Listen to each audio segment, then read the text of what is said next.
It's showtime. People should not be afraid of their governments. Governments should be afraid of their people. You know, the right to bear arms is because that's the last form of defense against tyranny. Washington is fundamentally corrupt. There are more words in the IRS code than there are in the Bible.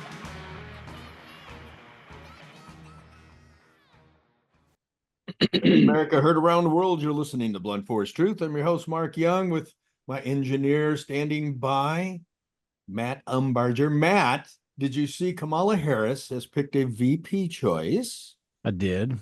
Tim Walz. Strong with the farmers. Oh, yeah. Tim Walz is from Minnesota. Now, I want to remind people, Tim Walz is a guy who said one man's socialism is another guy's being neighborly. That is a direct quote from him only a week ago. So it's not like, oh, well, that's when I was in college. Nope, it's right now. That was last week.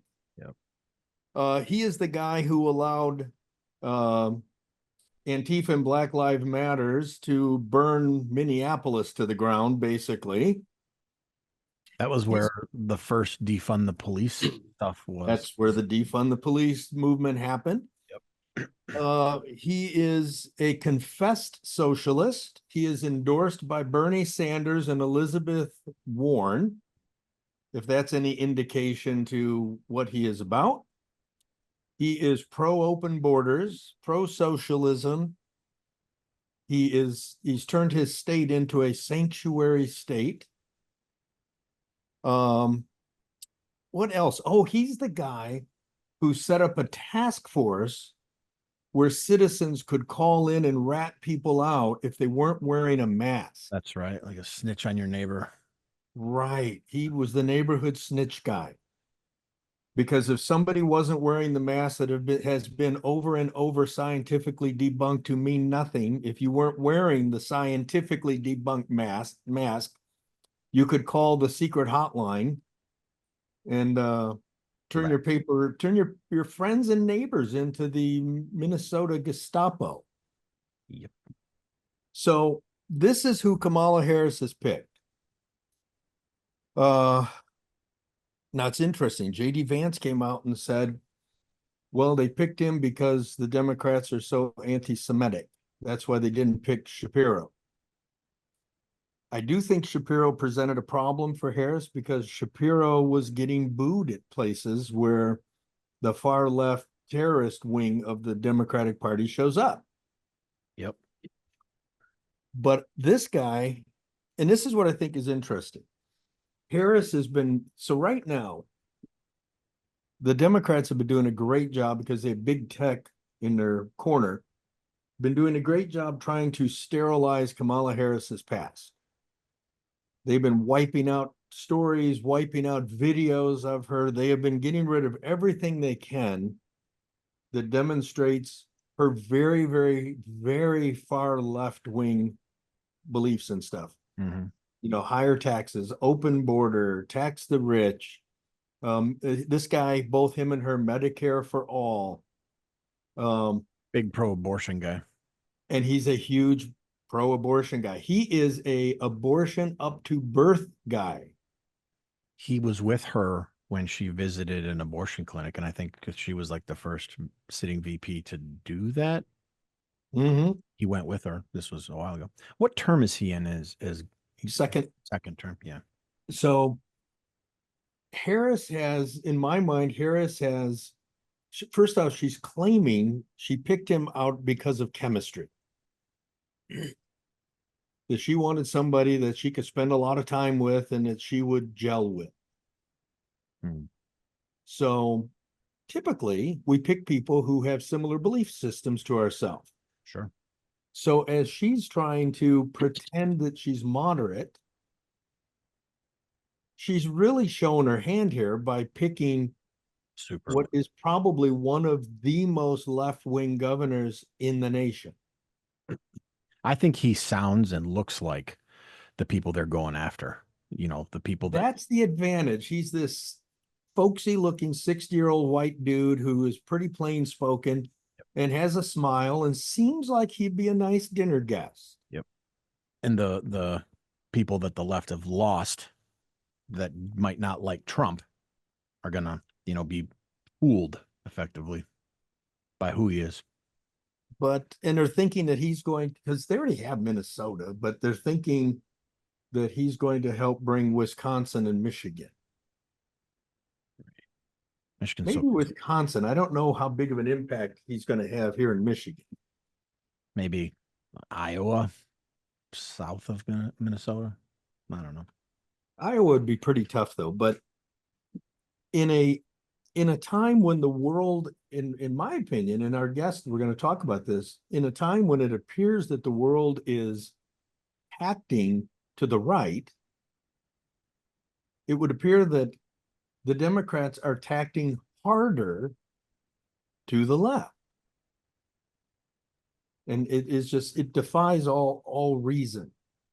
So we're going to have a great guest today. We're going to have one of our friends from Project 21. And folks, you remember, we've had quite a few people from Project 21 here. This is an amazing organization. I love this group. So his name is Richard Holt. So Richard's a political consultant at Sirius Campaigns, like Sirius Radio, with over 2 decades of experience working on campaigns for local, state, and federal offices across the country. He's been on RT, Fox News, Washington Post, Washington Times, National Journal, Politico. And then this one threw me off, Teen Vogue.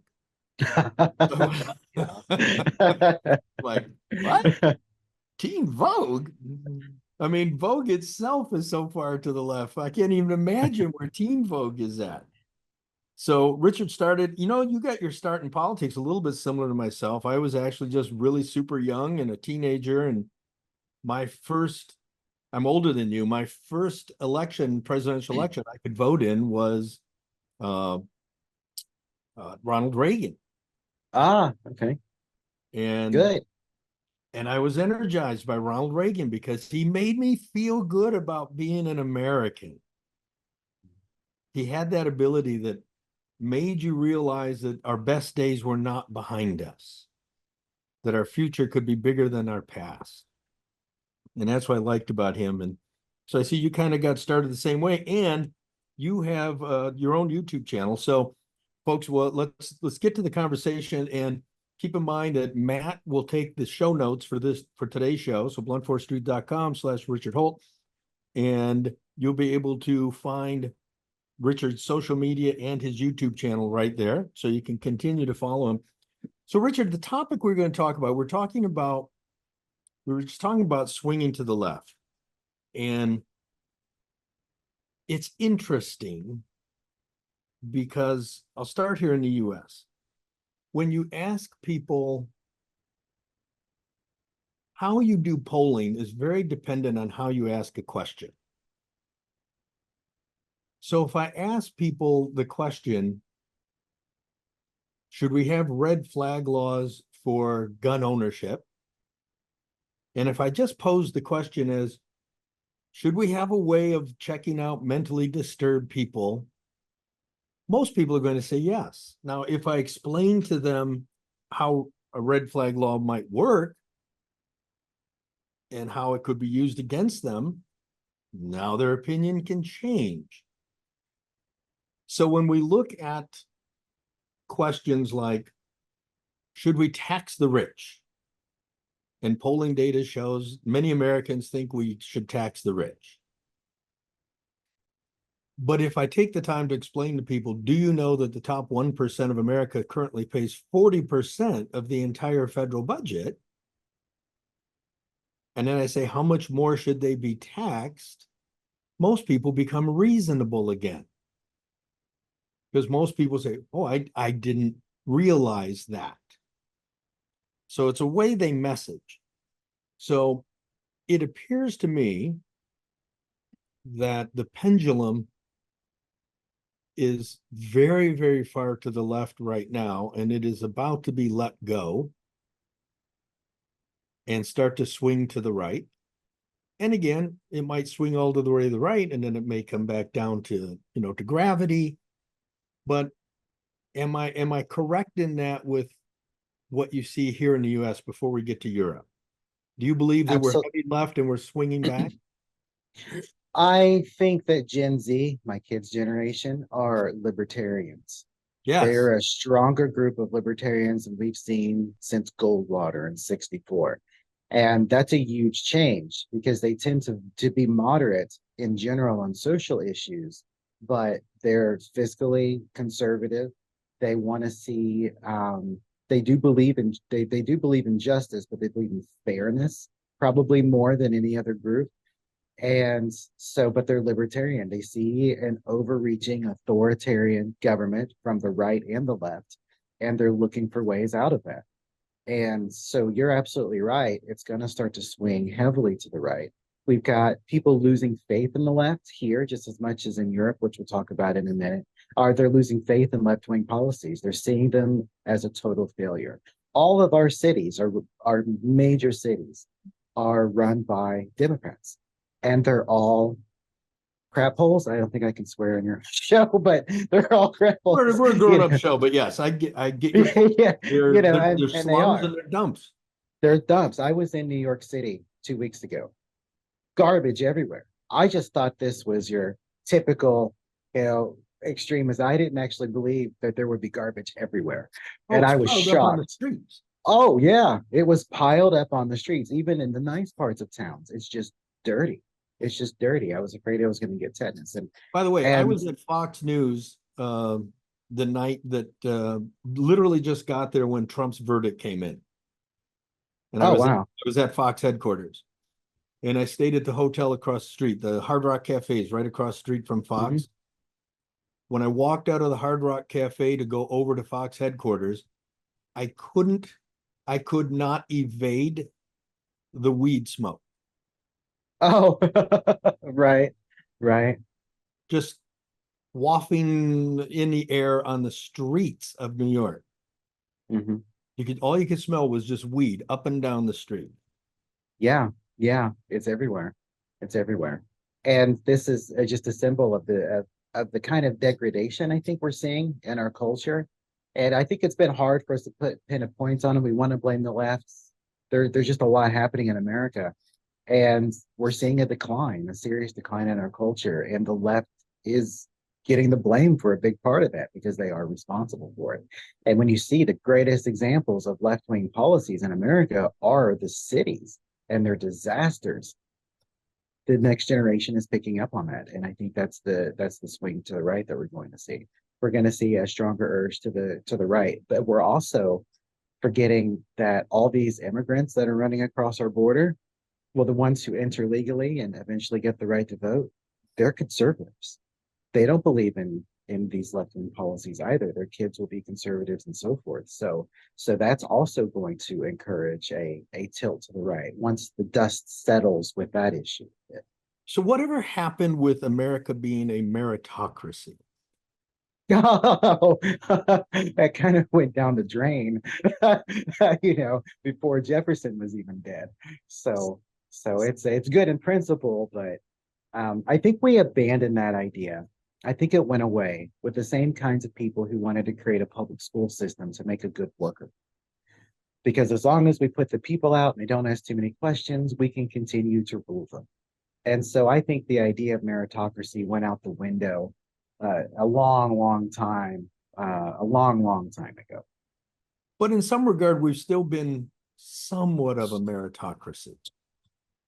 I'm going to say a mixed economy mixed with a meritocracy, in as much as people should be rewarded. Let me back up. The left seems to be very focused on wanting to reward people either based on their identity, based on their special interest, or based on the effort that they put in, not on the value or the outcomes that they get. Right. So a college professor gets very angry at a college dropout like Bill Gates, and they've kind of made friends now, but a guy who dropped out of Harvard shouldn't be a billionaire when a guy who's teaching at Harvard's making $350,000 a year because I have more credentials. and they don't like being measured against the outcomes. It's the same thing of, why does Mary Barra, who is the president of General Motors, make so much more than the worker on the floor? Because working on the floor is harder work. Mhm. So building the car should pay more than running the company. You make an interesting point there. And here's something I've been thinking about as well. We've got the worker, and he's the one doing the work. He's producing the value. And yet his labor and the value he creates is being extracted and given to the capitalist class, which is the communist argument, right? Yes. But there is something to be said for us as a society paying that guy the value of his labor in relation to the expenses and so forth. And and there is, I think, a conservative answer to that without us having to have a state solution. Employee-owned factory would solve that problem.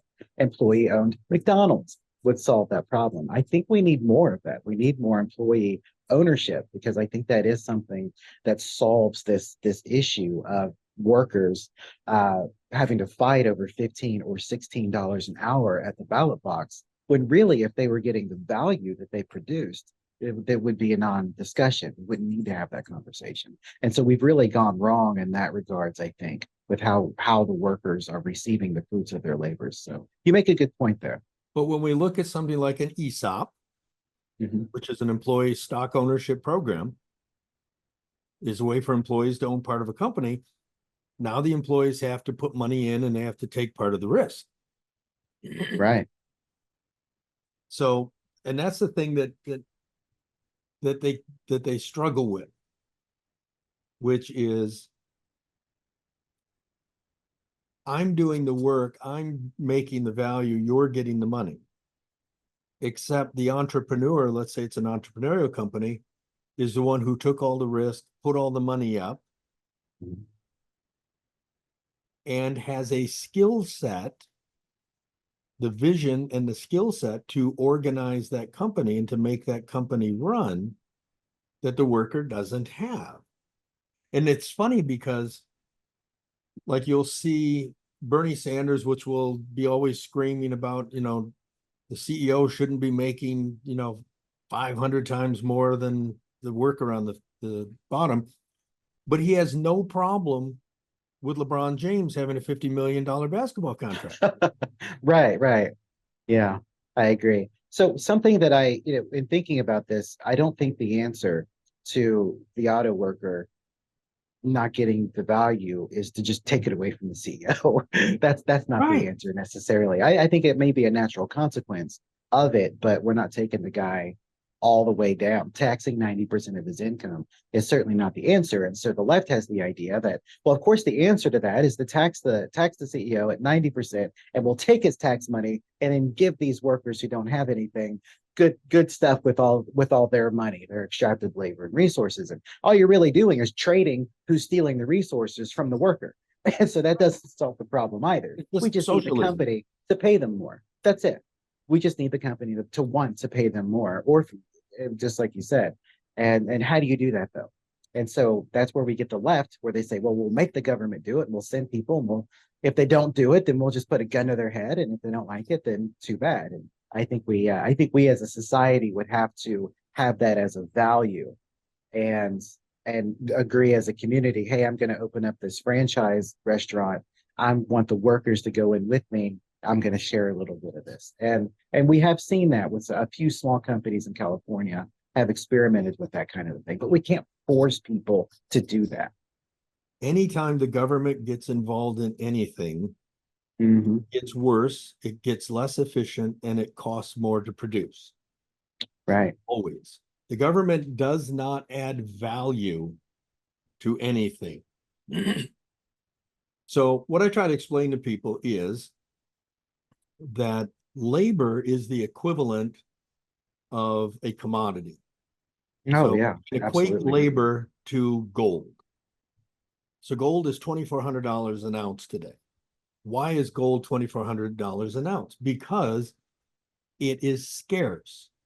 It is limited. All the gold in the world is only the size of an Olympic swimming pool. So the scarcity drives the price. if you happen to be somebody who can play basketball at LeBron James's rate, at his skill level, how many people in the world are there that can play at his level? Very few. Right. And what is the outcome for that? Well, the outcome is he gets people to pay large amounts of money to sit in seats. So that's the value he brings. Taylor Swift brings value because she can fill a stadium with people who will pay a lot of money for the seats.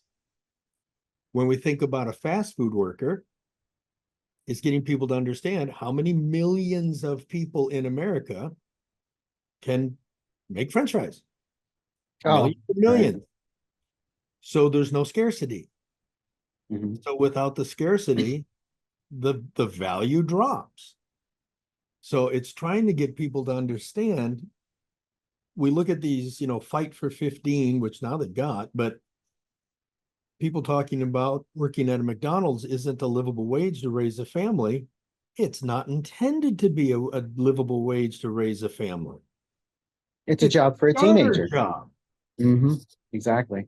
It's a high school job. It's an after school job. It's a work your way through college job.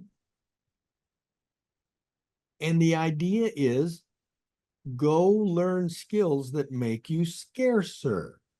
Mm-hmm. A cardiologist is worth more than a podiatrist. Why? Because there's more demand. So it's trying to get people to understand that in this meritocracy model, the world doesn't owe you something, but the world will pay you and will pay you handsomely for whatever it is you can do. And the more scarce your skill set is, the more they'll pay you. Mm. So it's getting people to wrap their head around that. Now, I look at places like Spain. We have friends that live in Europe, and I've got friends in Spain. And for quite a while, college education in Spain has been free, as I'm sure you're aware. They're a family of doctors. The eldest doctor in the family is a hospital administrator with 3 specialties. Mm-hmm. And he probably makes the equivalent of $5,000 or $6,000 a month. Because having a doctorate or a doctor or a PhD in Spain is no longer scarce. Oh, right. Yeah. Because they're a dime a dozen. Mm-hmm. And it's interesting because if you look at Spain, Spain has this massive brain drain that is going because you're born or you're raised in Spain, you go to university, you become a PhD, a doctor, an engineer, whatever the case is, and then you leave Spain. Mm-hmm. And then because there's no market for those skills there, of course. Right, because Spain created the education, but they never created the infrastructure to use the people with the education. Mm-hmm. They just felt that free education was going to solve their problem. So now everybody has it. So talk to us about what's going on in Europe. So Europe is starting, and is it all of Europe that is swinging to the right? Is it parts of Europe swinging to the right? What's going on there? It's most of Europe that's swinging to the right. And they're swinging to the right as a natural consequence and rejection of extreme climate extremism. Imagine if all our lefties could do what they wanted with the climate here, what that would look like, because that's what Europe looks like, right? Yeah, we'd all be on an electric bus. Oh, well, not only would it be and we'd have to pay $100 to go to the grocery store on that electric bus as well, mm-hmm. because of market inefficiencies that are created. And that's really the problem that they're having in Europe. Not that the buses are super expensive. They got excellent transportation. But when you combine, but Germany has 75% of German companies have already started moving their operations to other countries, many of which are outside of the European Union. Just because, like what we're seeing in California right now. Oh yeah, absolutely. Absolutely. And the big pie in the sky, free energy, all this stuff, I think that's great, but you can't force people to do it. You have to let the market catch up. you have to let the people to demand it and so on. We have to kind of let it operate on its own, and it will develop just fine. But government intervention speeds things up. They're moving ahead of the technology. Another problem is that if a coal power plant can produce, now I'm not an expert on gas prices, so please bear with me, but let's assume it's a dollar a kilowatt hour for coal. If it's $50 a kilowatt hour for solar, now you have to charge $58 a kilowatt for coal. That is that's doubling and tripling the cost of electricity in across Europe, and especially in Germany, who was hit the hardest and swung the So let me farthest to the restate right. that for a minute. You're saying in Europe, they now make the price of energy based upon the highest cost source of energy? In Germany. They're not doing that in Germany. every European country, but we're using Germany as an example because they've swung the farthest to the right and have rejected the policies the hardest. Didn't they And just about freeze to death a winter or two ago? yes, they did. And well, to couple that with the Nord Stream pipeline being blown up by someone, that only made it significantly more difficult for them to have the energy that they needed. And it was all because of the green policies that were put in place by their government. You couple that with the immigration nightmare that they're facing. I mean, we've been for the most part, we've been blessed. We've been very fortunate because people want the American dream. 95% of our immigrants love our country, right? They're not that's a big difference than Europe, where 95% of their immigrants have no respect for Western civilization and culture. And so we have a different set of problems than the Europeans have because there's no love of Portugal or Spain or Italy. They have no Let me give respect you for some those backup to cultures. this. Sure. We had our friends that came from Spain to stay with us. And as they drove around with us and toured around the country, one of the guys, he asked the question, he goes, why do you have so many flags around this country? I'm like, well, we're very proud of our flag. He goes, I don't understand it. He goes, no one will fly a Spanish flag on their business or voluntarily do that because we hate our government.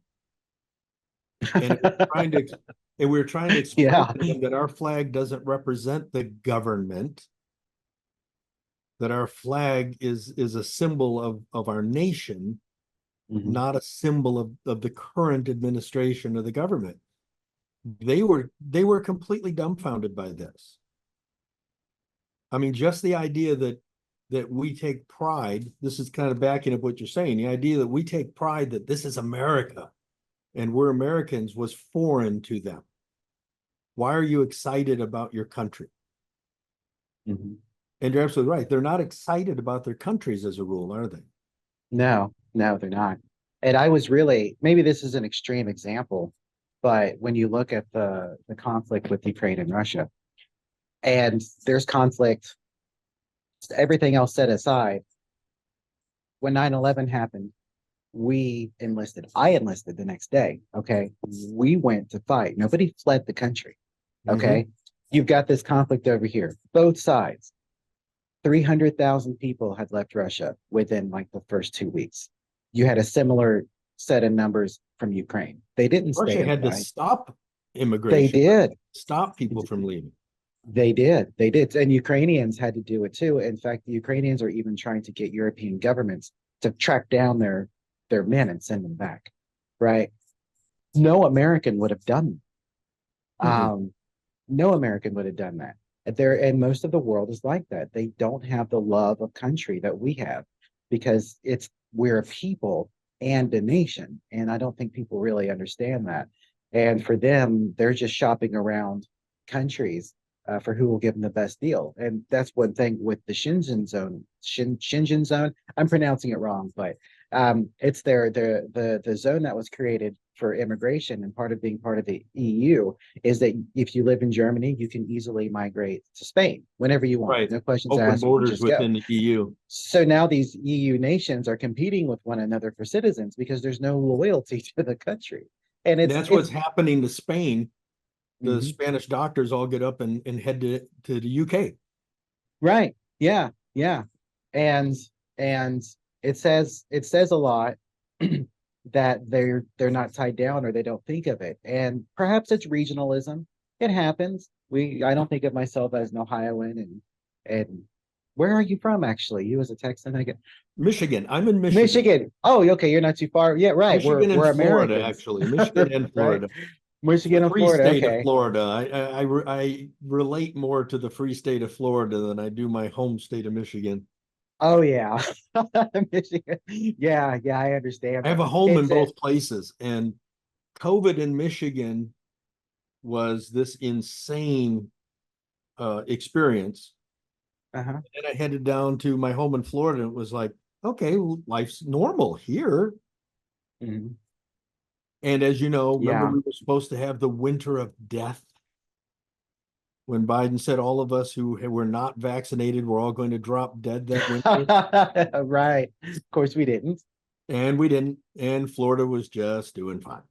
But miraculously, no one died of the flu that year, despite a million and Zero 1.5 flu million deaths. Yes. people, up until that time. We it's a defeated the miracle. flu once COVID came We in. did. We defeated the flu. Yeah. So now talk to me about UK. I have some friends in the UK, met with them recently, Right. and they were telling me that amongst their friends in the UK, they are praying that Donald Trump wins the presidency in the US Mhm. because their belief is that the only remaining hope for the UK is Donald Trump in the US. They Okay. believe that they believe that the UK needs that conservative right-wing influence from its closest ally, from America. Their concern is if a Harris got elected, UK will even go further to the left because now the US is going further to the left. So what's happening in the UK right now? Why are Okay. things so crazy there?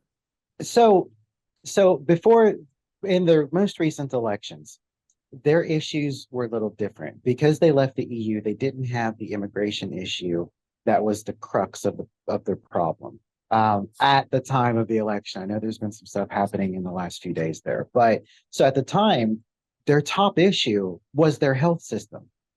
And so voters went to the polls. They're concerned about their healthcare system. The entire right establishment is talking about immigration, trying to model what they're doing in Europe, when immigration wasn't in the top five for them at the time. So the messaging from the right was completely wrong. If they'd have talked about fiscal responsibility and fixing the healthcare system, fixing bureaucracy, because there is a solution for that, they would have gotten a lot more seats. To make it even more difficult for the Conservative Party, you had a kind of a classical liberal party, a centrist center-right party emerge, which also took a lot of seats. And so that really helped to kill it. But on average, I think we had a majority. If you take all of the left and all of the right together, a majority of people by 10 or 15 percentage points still voted to the left. So the third party conservative group didn't take away as much as you would think that from the Conservative Party. They didn't burst the bubble. The bubble was burst already. And I think they probably kept a lot of that bleeding specifically because they had an alternative to the badly messaged Conservative Party. And so that's why we saw the election results that we saw. But we've also have woke people there who are still like, oh yeah, let all these random people into our country. An Englishman walks out his door. He sees a lot of people that don't look like him. And he says, oh my God, what's happening to my country? And so there's a little bit of that. There's a little bit of them getting support from the government that the locals aren't getting, like we see a little bit here. Admittedly, if those immigrants, it looked a little bit more like them, maybe they'd be more comfortable. I think that plays a small role into it. But they're from a different culture. You know, a lot of Americans walking around in Liverpool wouldn't freak them out. But you're bringing people in from a different civilization, and they're not necessarily wanting to be English. They come here, they want to become American, and that's great. They become American. They believe in our values. They show up in England, they don't feel that way. You've had problems with Ukrainian immigrants getting upset because they're not getting all this free stuff that they thought they should get. And they're arguing with the people that are helping them. And there's been some isolated cases like that. And so when people go from one country to another, they don't seek to become a part of the country that they're going to. And that cranks up tension with the local population. You know, it's funny when you think of the left in this country will tell you that we are a horrible, evil people that are irredeemable. We're sexist, we're racist, we're homophobic. We were built on slavery. I mean, we're unfixable when you listen Right. to the left. But 70% of the world's population who is seeking relocation want to come here. We're the by far, by multiples, we're the number one nation that other people in other nations want to go to. Mm-hmm. How does the world look and say, I want to be an American? And then we have 100 million Americans who don't want to be an American. Right. They're like those Europeans that say, you know what? I'm going to get a better deal over in Poland, so I'm just going to leave my country and abandon it. And the difference between us and them is that we are responsible for what happens here.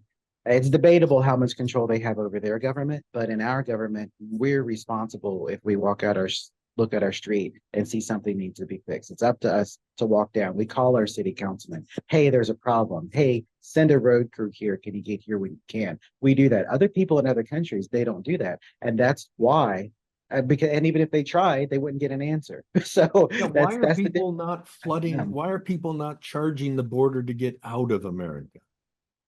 Since this is such a bad place, according to the left. You know, I have to tell you, most of the people who want to leave aren't leaving because they don't like our country, but they're leaving for economic reasons. The rising cost of healthcare. I mean, you've got what, 400,000 illegal immigrants in Mexico from the United States living there because of the cost of healthcare, the cost of living here. I even talked to my mother about moving to Portugal because I thought their end of life would just be more manageable. It would be easier to get around, easier to go to the doctor. So we love America, but it's not going to be a hatred that makes the next generation go. You can It's you going can to be move to economics. Taiwan. You can move to Taiwan right now and live on a $5,000 pension and live like a king. Yeah, yeah. And you don't have the government breathing down your neck for taxes. They'll leave you alone and let you live there in peace. And that's happening more and more around the world. And so I would never want to surrender citizenship. But when I'm looking at my own retirement in 20, 30 years from now, the cost of healthcare is only going to be more expensive. I would like to be close because I love our country, but I'm like, okay, maybe I'll need to go too. And that's a problem. We need to address some of these issues. But in comparison to other nations, even though our cities are covered in garbage, even though we've got woke people with the problems with the kids in the school and all this stuff, even at a moment that feels we're not quite at our worst, but we're getting close, we're still freer and have more opportunity for people who want to build a future. And we still have more opportunity here than most of the third world nations if people want to live free and have freedom of religion and these things. So this is still a good place to migrate to. But if you've got healthcare issues and you're wanting to retire and you have a limited stipend, those are the people who we can reasonably say, okay, how do we fix this? That's what we need to do. So we look at Venezuela and we see that how many decades ago was Venezuela? Was it 30 years ago? Venezuela was the second richest country in the Americas. Oh yeah, yeah. So yeah, they were. Yeah, within this generation. Mm-hmm. Yeah, when the cost of oil fell, that's when their economy came under them. And those socialists, they were spending their money well. They were investing in their people, setting aside good governance, freedom, and all that stuff. If we just look at government spending by itself, they're building homes for people. They're giving people money. They're rebuilding schools. There were a lot of positives that came. They kept, in a large part, they kept their promises to their people. But as soon as those oil prices crashed, all that government revenue went away. We had revolution. We need more socialism, not less. Unfortunately, they decided to be more socialist without the money to pay for it. But they were a cause temporarily for success because they had enormous oil revenues. They could pay for all this stuff. And But as soon are as that they went not an away, example of how fast the United States could unwind? we have stronger institutions in America that stops those kinds of things from happening. Although Um, many of us it don't could, trust a lot of those institutions today. yeah, and I think we've got good reason to be suspicious of them, but I don't think they've decayed to the point where it would, I think we'd have a civil war first What do you before we think a would civil decay war to would that look point. like in America? Uh, Everybody but New York and California. I mean, deciding they've had enough of I mean, Washington. would it be That's what I people think. against government, or would it be states against states? How would you see it? I would see it as states against states because there's a line right now between red and blue states. I think the blue states, California probably, or probably part of Oregon, the western part of Oregon, versus everybody else. That would probably be the break that I would anticipate seeing more And than would you see anything it as else. an armed civil war? Probably, yeah, probably. It depends on who's in the White House. If they decide, hey, wait a minute, these 30 states aren't going anywhere, then we've got ourselves a real problem. And so absolutely, yes. But it isn't inconceivable. If Texas and Ohio and Michigan, if they said, hey, we're tired of things, we're tired of these questionable election results out of Pennsylvania that we can't trust our federal elections anymore because you rigged it. I mean, there's a lot of things that could pop up a conflict like that. Yeah, And I always wonder if so it's it's not out civil of war bounds. or if it's revolution. That's what I always kind of Is there a debate difference? between. Only as much as revolution's the people against the government. Right, right. And it's funny because the founding fathers believed there would be a revolution roughly every 50 years. Oh, right, right. I think if they came back today, they would be shocked Hmm. that there hasn't been, that the closest thing was the Civil War, but that there hasn't been regular revolution, because their belief was that it would be the nature of federal government to keep becoming too intrusive. Oh, of And that the course. people would Of have to course. break it down. The people would have to blow it up and bust it down and reform it again. Hmm. And it does look like that. When we look at what the Constitution intended and what the founding fathers intended, they intended for our city mayor to be the most important politician in our daily life. Oh, absolutely. Followed by the county, followed by the governor, Hmm. and then to a much lesser extent, the federal government. Federal politics has now eclipsed everything. Oh, yeah. And they reach into every aspect of our lives in ways that we should find atrocious. I'd say the era, probably the real time to really revolute, probably after Kennedy was killed. That was the military industrial complex really came in after that. And that's when they really accelerated depriving us of our basic liberties and increasing the power of the federal government even more than they had during the New Deal. And it is quite frightening, the situation that we're in, but we're starting to see a pushback. I think we do have institutions in place. We do have elections. If we had 90% turnout in our elections, we would have a different country. We've got 30% turnout. When I was state Well, we field didn't director in during the Washington. Biden-Trump era. During the Biden-Trump 2020 election, Right. I mean, there were parts of the country that had 110% turnout. So Well, yeah, you're right. But yeah, I tell you, if actual people had shown up to vote, it would have been difficult for mail-in ballots to have such a sway. They're counting on a small number of people voting, and that's what makes it so easy to do that kind of a thing. I'm still struggling to believe that Donald Trump got 76 million votes, more than anybody who ever ran for president. And Biden blew in with 81 million votes. And he got more votes from the Black community than Barack Obama. Sure. That he did. Okay. How did Biden get more votes from the Black community than Obama? Because if that's accurate, because I still kind of question It's kind of some of laughable, those. but it It is is. the reality of what is Okay. Okay. So if that were accurate, the Democrats do a significantly better job of organizing voters under the age of 30. They hit college campuses. They get an incredibly large percentage of young people to vote, and they have to do it every year because they get like 80% of that vote. Because if they don't do it every election cycle, someone votes at 18 Democrat now, maybe they get him again at the next 4-year election at 22. By the next cycle, they're either not voting or voting Republican. So they lose that vote that they get within a short period of time. So their entire apparatus is built around getting those extra votes. The second place they get them is from nursing homes. They go into these nursing facilities, they find old retired people, they pay nursing staff, and they get out those extra votes. Now that has more effect on local elections. I'm sure there's a cumulative effect nationwide. So I don't think they're throwing a presidential election with that.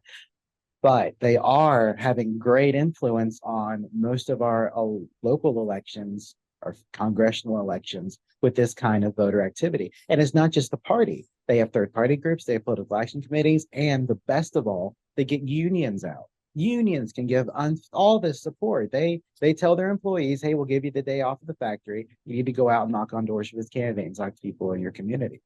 And they do that in huge numbers. And so that helps them get out the vote. They also do normally people become more conservative as they get older.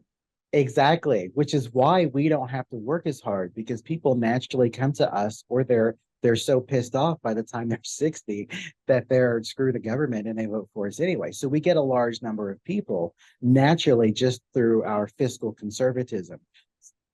And Ohio in why Biden and Harris have been so adamant on Donald Trump's going to gut Social Security. And he's going to wipe out healthcare. Even when Trump stands there and says, I'm not going to touch Social Security, the following day, Trump said he's going to gut Social Security. They're just willing to just flat out lie. Oh, one of my favorite ads was from the 64 election. They showed a guy trying to use a Social Security card, and somebody picks it up, rips it in half, and catches it. I think they caught it on fire as well. And then I think they said, in your guts, he's nuts. It's saying that Goldwater was going to take away people's Medicare rights and their Social Security and retirement. So they've been using this fiction the Democrats have. The evil, bad Republicans are going to come and take it all away, and it's never been true. It's never been true. But all politicians, we're weird. We're focused on what? Now everything is the Republicans are weird. Oh, weird. Yeah. That's which is kind of funny because in Texas, the Democratic stronghold of Texas, which is Austin, Texas, the city slogan is "Keep Austin Weird." So in Democratic Austin, weird is a good thing. Mm-hmm. But now weird is a bad thing. So I want to jump back to Europe for a minute before we lose you. Sure. What is going on in France? Oh, wow. Yeah. So Macron is holed up in Paris and with what liberals he's got left. And he was trying to call snap parliamentary elections to stop the bleeding. Right. But I don't think that's going to happen on time. And so they're just imagine a bunch of liberals sitting around in a circle and crying, because that's where they are now. People are protesting again because they've been there. I mean, they've had a tax protest going on for like 7 years now. And so that's continued to go on. And so, yeah, their goose is cooked at this point. The French have a history of revolution. Oh, yeah. Yeah, they do. They really do. It will lop off your head in France. It was because they were even to the left of the EU with their immigration policies. And I mean, they're to the left of the EU and their immigration policies. They're more extreme with the climate accords. They're driving businesses out. They're making people poor. And you have to wonder if they didn't want everyone to be poor so that they would be dependent on government for this World Economic Forum version of social change they want to wreak across Western civilization. And France is very much the center point for that. And the people of France are rejecting it. And the question I have is, are they going to bring out the military and police and force them into submission, or are they going to let this change take place? There is a word in the French language, and it evades me at the moment. but it is a French word, and the word defines wealth as a pejorative. And where I'm going with that is, in France, being wealthy or successful is now something you want to hide. Oh, yeah. You don't want people to know you are a wealthy Frenchman. Even to the point that I'm told that people carry nondescript shopping bags to high-end stores so that if they buy something, they don't have a high-end store logo on a shopping bag. And they're wealthy people are even buying, average cars to drive around in and stuff so that they don't get spotted. Mm-hmm. Because they're actually, the government there is trying to foster a hatred of wealth within the population, which we see the Democrats trying to do here.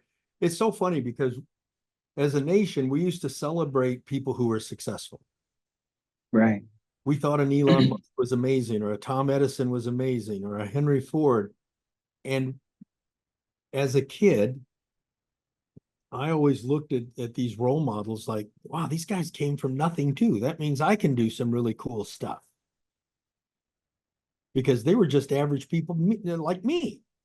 Yeah, yeah.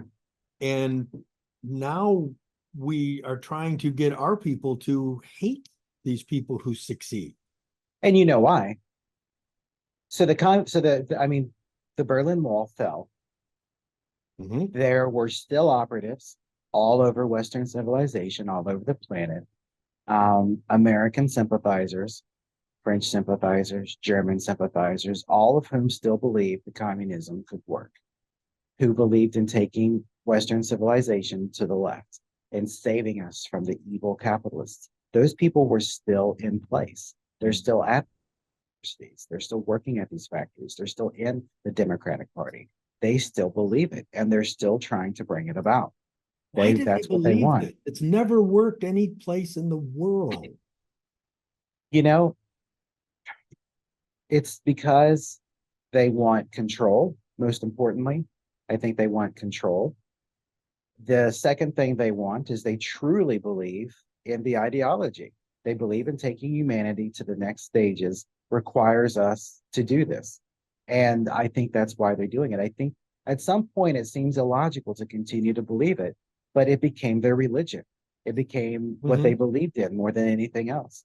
And that's what they believe in. And they have such a hatred for our capitalist system and such a strong desire to kill it that they'll take on this ideology if they see themselves as the heroes in their story. It's funny that people think the opposite of a meritocracy is socialism. Oh, right.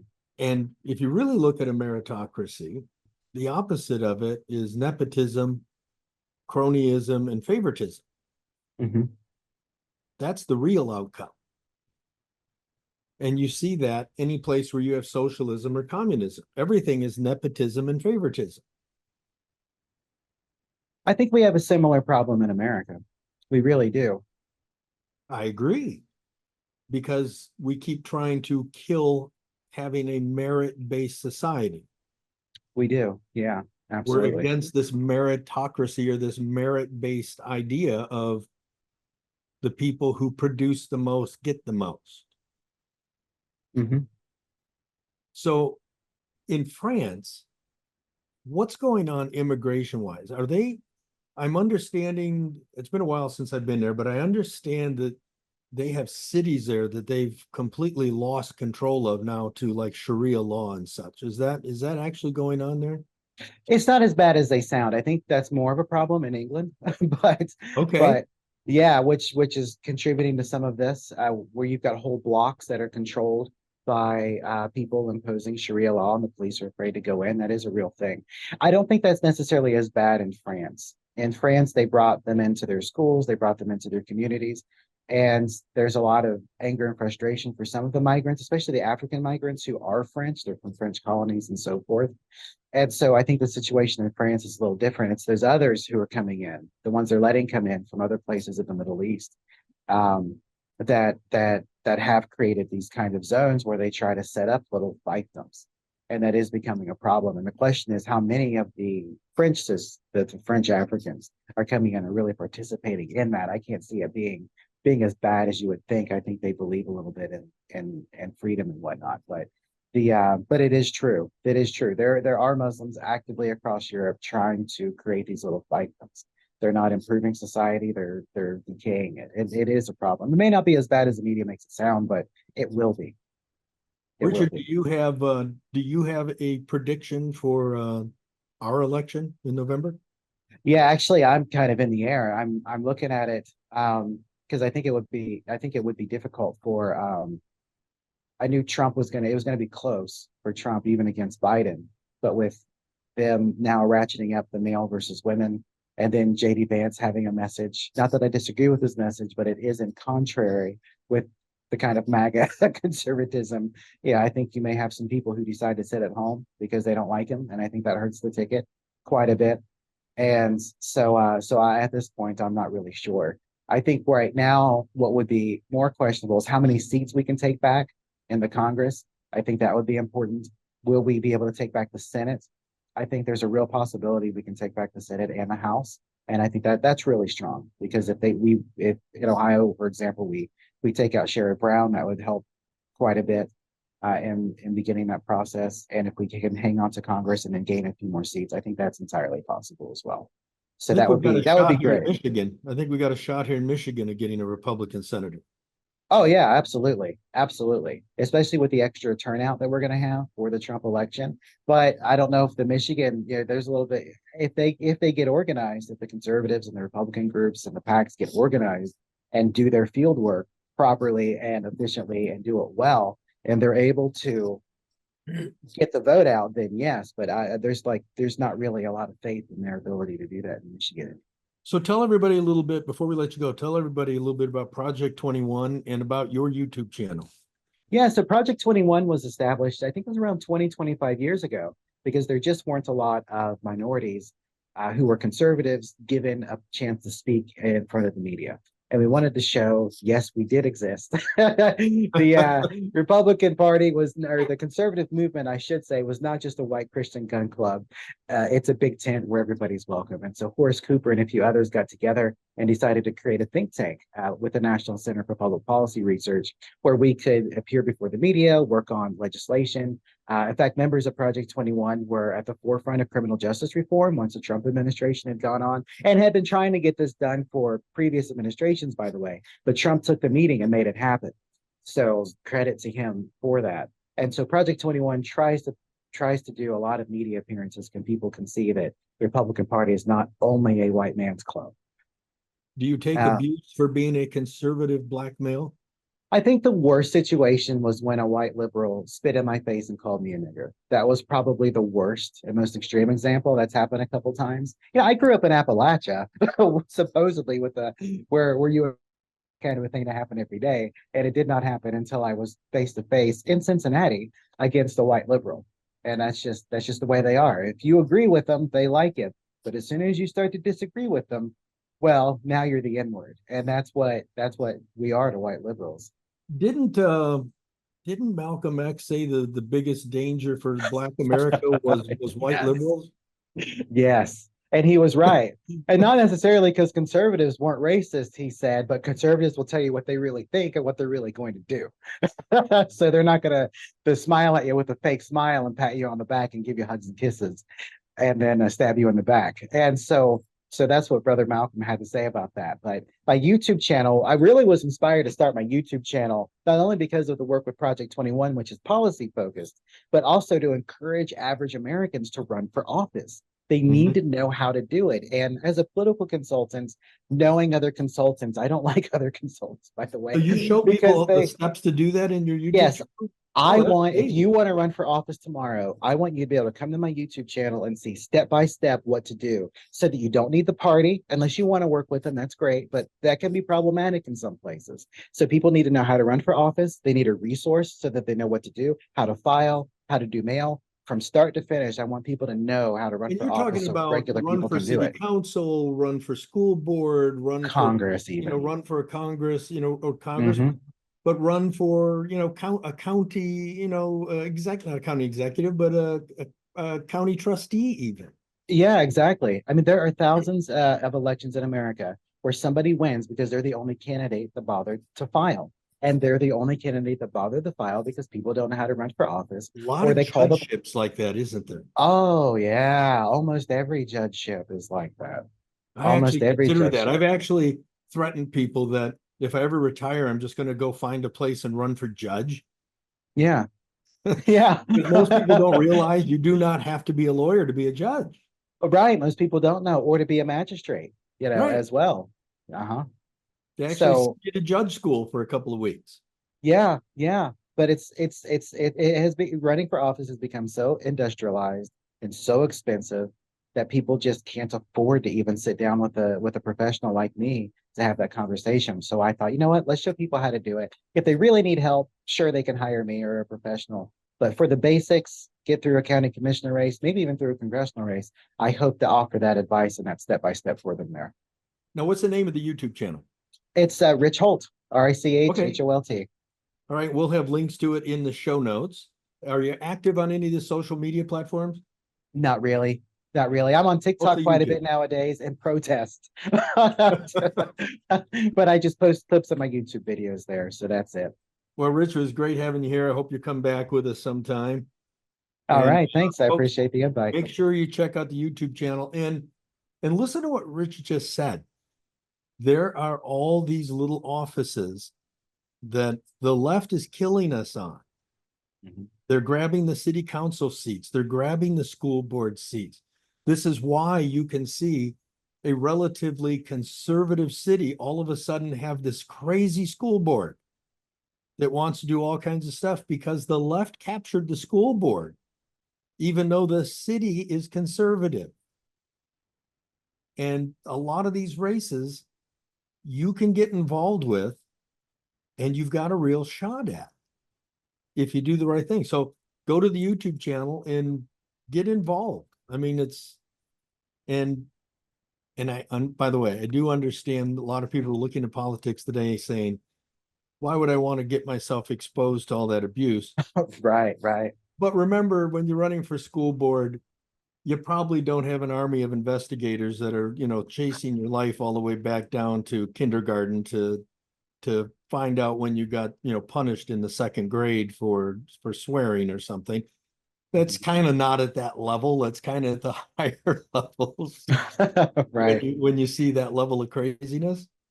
But yeah, check out the YouTube channel. I will. Richard, thanks for being with us, folks. If you like today's show, please make sure you go to wherever you get your podcast. Leave us a 5-star review. If you're not following the show, click the subscribe button. And those two little activities help us lift this up so that we can get more of this kind of interview out into the public. Because remember, this is not the information that the digital overlords want to promote organically. This is not the kind of stuff that people want, that a lot of people want the world to hear. Media is not here. Understand what I'm saying? The purpose of news is no longer to give you information to make decisions. The purpose of news is entertainment to sell advertising. So there is no obligation on the part of news outlets today to make sure you're getting the truth. That's it for today, folks. We'll see you on the next episode of Blunt Force Truth.